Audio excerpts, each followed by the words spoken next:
C'est un rendez-vous populaire. Le public d'ailleurs se presse ici pour l'ouverture du 11e Festival international du film francophone d'Angoulême, dont le jury est présidé cette année par Karine Viard.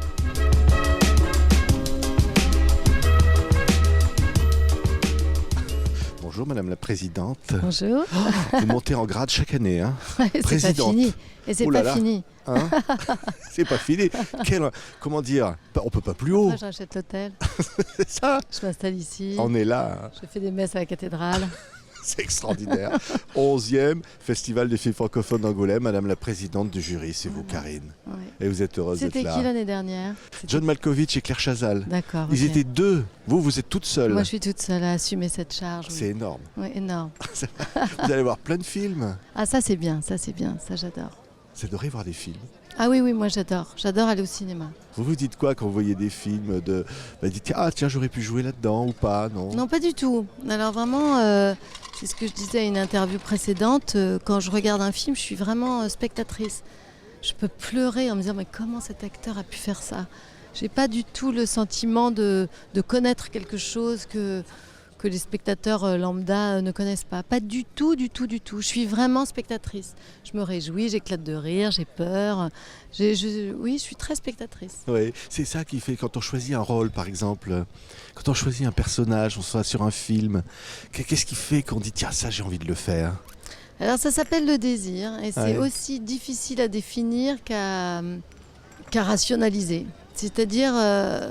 je peux lire un film un peu bancal, avec un personnage un peu bancal et pourtant qui suscite un désir fou chez moi.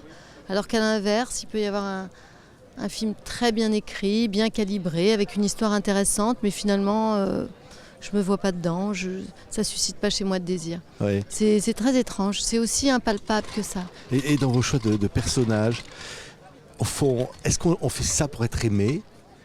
Ou au fond, est-ce qu'on défend des personnages, mais au fond, ces personnages que vous êtes incarnés, pas toujours très sympathiques d'ailleurs, hein? Je pense par exemple au Chatouille, qui est présenté ici. Alors, est-ce qu'on fait ça pour être aimé? C'est-à-dire, je pense forcément, mais c'est pas mon premier moteur. Mais je pense que ça n'est pas absent quand même. Je pense que quand tu es acteur, tu as envie d'être aimé, que les gens t'aiment, viennent te voir, te regardent, te valorisent, te disent on t'a aimé dans ce rôle-là. Enfin, c'est que du narcissisme. Bon, alors après, tu peux le faire aussi de façon intelligente. C'est-à-dire que moi, quand même, entre moi et mon narcissisme, il y a quand même... des envies de cinéma, l'amour du cinéma, des projets artistiques, une inclinaison forte pour ce qui est artistique, dans la musique, dans l'art, dans la peinture et dans le cinéma. Donc j'aime faire des films, j'aime défendre des projets, même s'ils ne sont pas faciles, même s'ils sont un peu âpres. Et j'aime aussi défendre des personnages qui sont... assez difficile à défendre parce que c'est aussi notre humanité. Malgré tout, j'ai quand même envie qu'on m'aime. Ouais. Quand je pensais... C'est une bonne réponse, excellente. non? Oh ben non, j'ai rien à ajouter. Non, mais je voulais parler des Chatouilles parce que c'est ce personnage présenté ici à Angoulême qui est un film qui raconte une histoire tragique de pédophilie et une maman qui est peut-être pas à la hauteur, on ferait pas tout ce qu'elle devrait faire. On peut dire carrément atroce cette mère. Oui. Oui, déjà moi j'avais envie de faire partie de cette aventure-là justement, d'un point de vue artistique, parce que j'aimais beaucoup l'angle qui avait été choisi pour parler de ça. J'aimais beaucoup que ce soit l'histoire d'Andrea Bescon et qu'elle ait cette capacité de résilience et qu'elle soit capable d'en faire un objet artistique comme ça. J'avais vu le spectacle qu'elle avait fait, Le Seul en scène, qui m'avait beaucoup plu et j'avais voulu y emmener mes filles parce que je voulais qu'elles voient ça. Elles en ont gardé un souvenir très fort.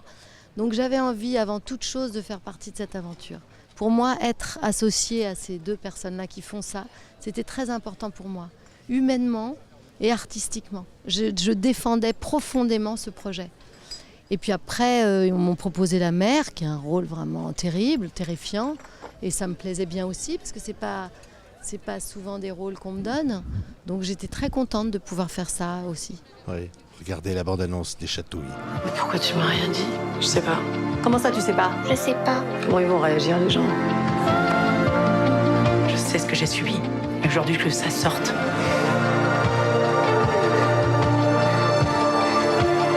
Tu sais, moi, ma vie, elle est derrière moi maintenant. Mais toi, c'est devant. Toi, c'est uniquement devant. On vous a vu jalouse l'année dernière ici, hein? Mais en ce moment, c'est ma période mauvaise. Je fais que des mauvaises. Jalouse parce que c'était le titre du film des frères Mais oui, Fuenquinos, présenté fait. l'année dernière ici à Angoulême. J'ai beaucoup joué les gentils, désargentés. Maintenant, je joue des mauvaises. C'était C'est mauvais. comme ça. Mais c'est jouissif de Mais jouer bien des personnages sûr. comme ça, Mais non? bien sûr, c'est jouissif. Hein? J'ai d'abord joué les filles sans argent, très gentilles. Après les gentils avec de l'argent et maintenant les méchantes. C'est vrai? Mais- Qu'est-ce qui m'attend encore? Ben, c'est ça. Quelle sera ma prochaine période? Mais vous adorez être un contre-emploi, en fait. C'est ça qui excite la comédienne? Ou peut-être pas, c'est peut-être pas un contre-emploi. Ah bon? Bah, peut-être pas, je sais pas. C'est ça. Je sais pas. Il y a tout ça dans la nature humaine, au fond. Mais oui, Ces moi personnages- j'aime jouer Ouais. j'aime jouer des caractères au sens fort du terme.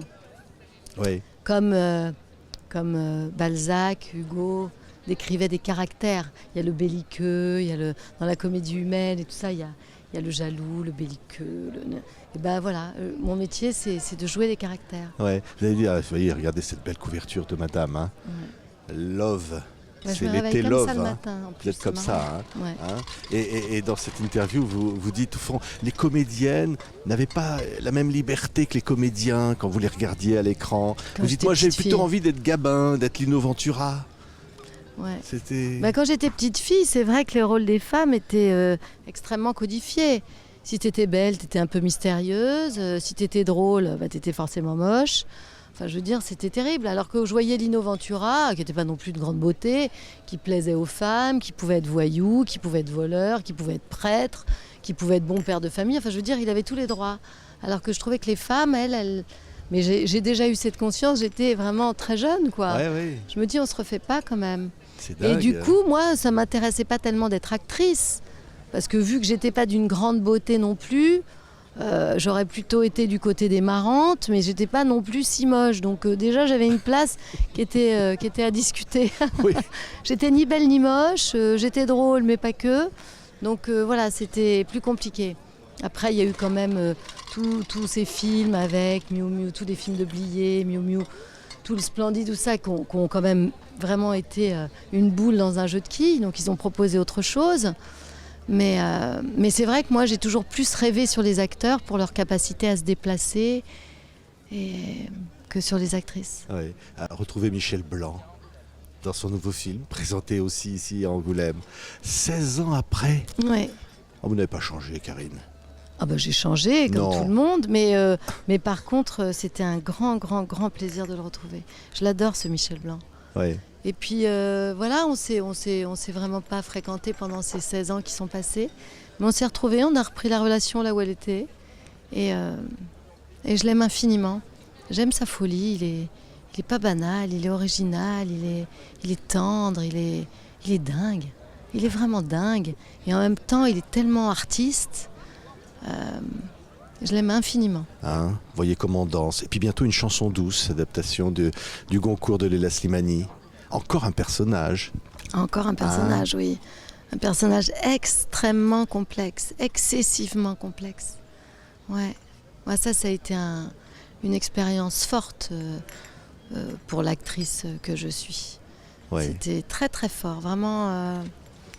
J'avais dit ça d'une pièce de théâtre que j'ai terminée, mais je pourrais dire ça de ce rôle-là aussi. Je pense que j'ai voulu être actrice pour faire ça, pour avoir ça à jouer. Je présume pas du résultat parce que je le connais pas, peut-être que ce sera pas si bien que ça, mais en tout cas moi, dans mon envie d'être actrice, ça j'ai été comblée. Ouais. Ouais. Et ce qui vous comble aussi, c'est quand vous voyez l'amour que vous porte le public, Karine Viard, qui est fort. Ça, Ouais. je le mesure Quand on pas parlait de tellement. ce mot populaire, au fond, dans le beau sens du terme, à la fois jouer des rôles d'auteur, évidemment des films d'auteur, et puis des rôles qui touchent aussi, comme ça, qui touchent le grand public. Ça, je mesure pas trop ça, surtout que je pense toujours que les choses sont très éphémères, que je vais faire 4-5 choix de films qui vont pas plaire, et puis je passerai de populaire à pas populaire, donc c'est jamais un moteur pour moi. Ce que j'essaie de faire avec honnêteté, sincérité, franchise, j'essaie de suivre mon propre chemin et de ne pas être sensible aux sirènes du succès, de l'argent, de la popularité. J'essaie de continuer à rester moi-même, quoi qu'il se passe. Et peut-être que c'est ça que les gens aiment bien. Mais au fond, je ne me pose pas la question. Je ne me pose pas la question de l'amour du public sur moi, parce que si je commençais à considérer ça, ça voudrait dire que je dirais le public qui m'aime et qui m'attend va attendre de moi que je fasse ce film, alors que ça n'intervient jamais dans mon choix, jamais, jamais, jamais. Parce que je pense en plus que c'est très volatile, qu'on t'aime une fois et puis qu'après on t'aime plus, et puis qu'on adore détester ses idoles, enfin je veux dire, il y a tout ça. Donc je méprise pas du tout le public, hein. Attention, bien au contraire. J'ai besoin du public, mais voilà, ça n'intervient pas ni dans mes choix, ni dans la façon dont je me regarde.